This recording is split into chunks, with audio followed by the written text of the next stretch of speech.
We're attuned to what's happening in nature right here, and nature is speaking back to us. On a larger scale, it's happening almost simultaneously.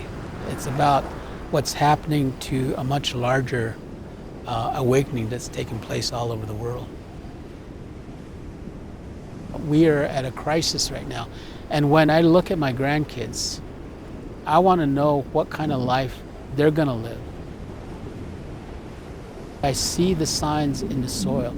The more I look at the natural fractals, the word that the plants are talking about, the animals and things like that, they're telling me we're doomed unless we start making some change and use this opportunity for this awakening on a deep level of action.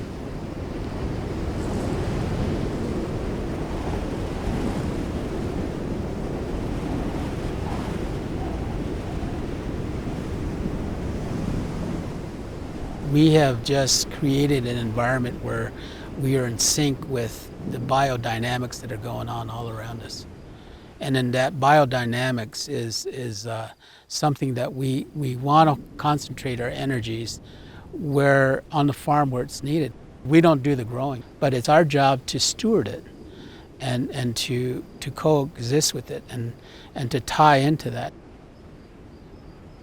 I would like everybody who comes into this place to be able to leave Spirit Farm that it has impacted and changed their heart in some form, that they begin to have that relationship with the soil and the plants and the animals, that they just, even if they just go away understanding that you can have that relationship, that heart relationship with nature. I feel a survival. I mean, we hear about climate change. We hear about all the degradation of the earth and the planet by our way of living. And people are scared. People are frightened, they're worried. They feel like we're gonna run out of things. COVID helped us realize that we can't have anything and everything we want as soon as we want it. And so what the story is of Spirit Farm is that anybody can learn to grow. Anybody can learn to sit on the land and watch what's happening and learn to observe. You know, this indigenous cosmology, anybody can embrace it. It builds psychological resilience. You know, you feel good. You feel like, oh, I can do something. James is very charismatic. He's a dynamic speaker, and you sense the spirit in him. Joyce is quieter, but she has a strength and a wisdom and a groundedness that people gravitate to. And as a couple, as a partnership, it's very powerful. I love to lift up the good work being done in New Mexico, and there are many nonprofits doing good things. But one of the aspects of James and Joyce and the work they do, it's transformative. You know, this isn't just a farm. They are transforming the land here, the very soil. This area has some of the worst soil in New Mexico for growing things. And they are making it lush and green and vibrant and growing healthy, nutrient-dense foods and helping it to hold water. Growing up on Black Mesa, where I was born into an extractive industry, coal mining, strip mining was always in my backyard. And so as I grew up, that was always my mission, was to bring ways so communities could be healthier and find a different way of thinking. And I always came back to the love for the land, that spiritual connection. And it's something my grandmother taught me. Having that background and finding really impactful people through my journey, such as James and Joyce with Spirit Farm, has made a great difference in the way I can communicate that with people around me, the way I can teach my children. So it's really has been important in establishing a strong connection to the nonprofit world, those that are, working for the love of their community. Come on, Chico. This place was a junkyard. It was really bad when we moved in. Now it's becoming an oasis. We're seeing birds we haven't seen for years, insects. And to define regenerative, what we're talking about is looking at desertified land, starting from zero and then moving up. Regeneration is not a sexy word or something that it's just a part of the process that is describing a part of nature. There's regeneration, there's harvest, there's the hyphae and the plants. There's a lot of things that are going on in the natural cycles than just regeneration. When we say regeneration, we're just looking at existentially a little sliver of that in terms of the whole of the regeneration. Being a Navajo Nation chapter official, elected official, I'm beginning to understand the importance of partnering and reaching out beyond what we operate under as the Navajo Nation government. I think it's a lot of positive benefits to the people and to the families and to the home life.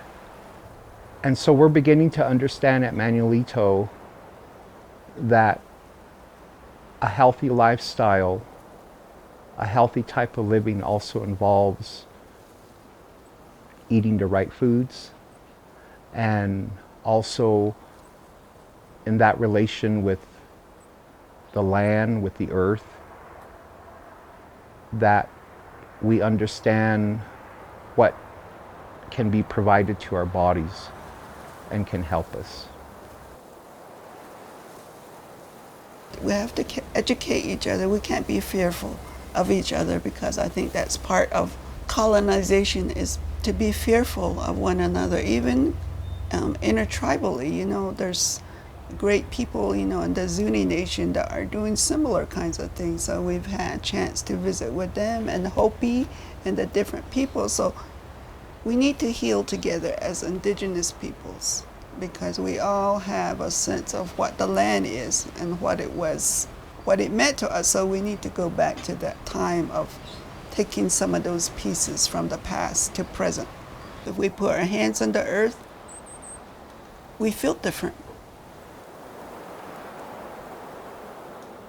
It's definitely impacted my family. My dad and my mom used to plant long time ago, but they were doing conventional farming. And so a lot of it was like 1 year we'll do great, and then throughout the years from plowing and all that kind of stuff, it was just dirt. We just had a big plot of dirt. And once I started taking James and Joyce's teachings with me back home with composting and like just being cautious of the little bugs in the earth, then that's when it really impacted my mom and my dad. And so it changes their way of thinking. And so my mom always goes around talking about how we're starting our garden again. And so from there, we're introducing other people to this way of living. So we're always constantly getting straw. The beginning process of our composting is we take organic brown material. It can be anything that's wood chips, and we put them into the pens here. And this is kind of the beginning process. We put the biochar in here, in with the straw. Hi guys. And this is really the beginning process of our composting. They defecate on it and urinate on it. And these guys are just happy campers. To be a board member with Covenant Pathways and Spirit Farm, I feel very humbled and just very grateful that they thought of me. I knew immediately that I wanted to raise more different types of livestock, just like them. They have pigs, they have turkeys and chickens, so I expressed that to James and Joyce, and lo and behold, they presented me with 2 pigs and about 4 chickens. Seeing the results of that was really impactful, and just seeing that, you know, he's an indigenous person just like I am, and he's incorporating our indigenous teachings and our life ways into raising his own livestock, his own vegetables. It was just inspiring. We have some Chiro sheep in here, mixed in with some of the Ramblines and Colombians, but we have some pure bred ones that come from our ancient lines, and the Navajos were the ones that started this breed, and it's a very, we speak not only about ancestral knowledge, but the knowledge that's in these animals, the intelligence. Chiros is, we're researching now that they are the ones that are the most symbiotic, regenerative solution to desertified land, because they know how to work with the land, because they still have that wildness. And the Navajos love them because they could put it into their weaving. A passion of James and I from the very beginning when we met was to create jobs, better economic opportunities for this local community. We noticed a big increase on people really wanting to know more about how to grow naturally.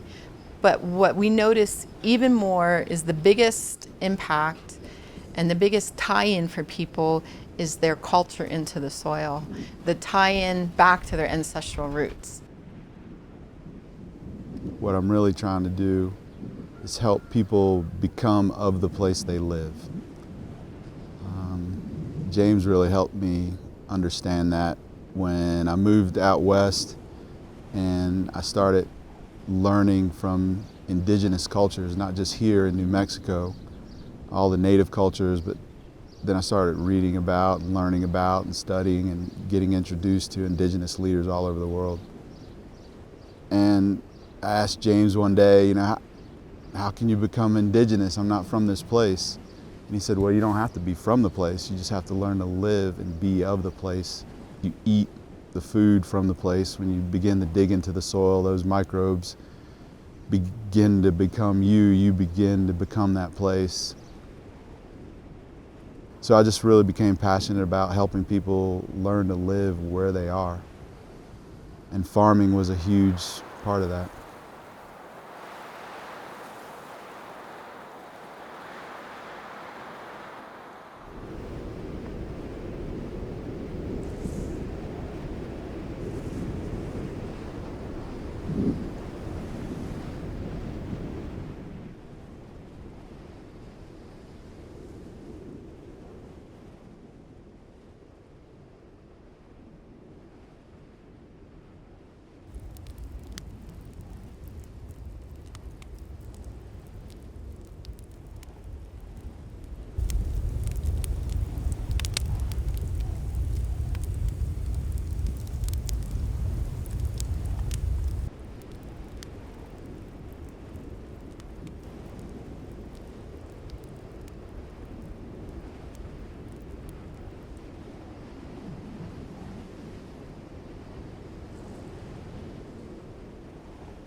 The greatest challenge that we face on Spirit Farm is philanthropy, funders, donors that don't align with us. I think it's the misalignment of what we mean about philanthropy, what we mean about donors, what we mean about supporting nonprofits that are like this, you know. We don't have enough of them out there. So I think the greatest challenge is having people understand that this is necessary, this is important, that the money that you're making, accumulating, is your poverty, and to support things that we do here is your wealth. I share their story with other nonprofits. I also share it with lawmakers. So with legislators here in the state and our federal delegates. They're working on the Farm Bill right now. And I was in DC recently meeting with staffers, and I said, you know, you really need to take a look at this. There needs to be more investment in regenerative ag if we are going to meet the challenge of the climate crisis. Appreciating everything here is very valuable, down to the very microbes in the soil. In life, it's so easy to not consider the least of these, the microbes, as beings, when they are the very backbone of all creation. And it's been a journey for me. It's been a beautiful journey. And it's one that continues to evolve.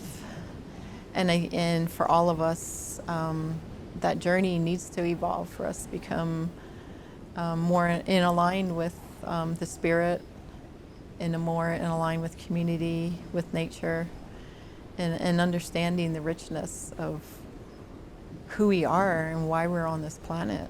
And when you walk away from here, hopefully the thing that you're taking with you is your own healing, not my healing, or not my prescribed dose of Spirit Farm. It's your own healing. It's your own reckoning of balance that you've entered into, you know. And that's all we're doing. We're just conduits. We're just facilitators of that, because we are really healing. We got a lot to heal from.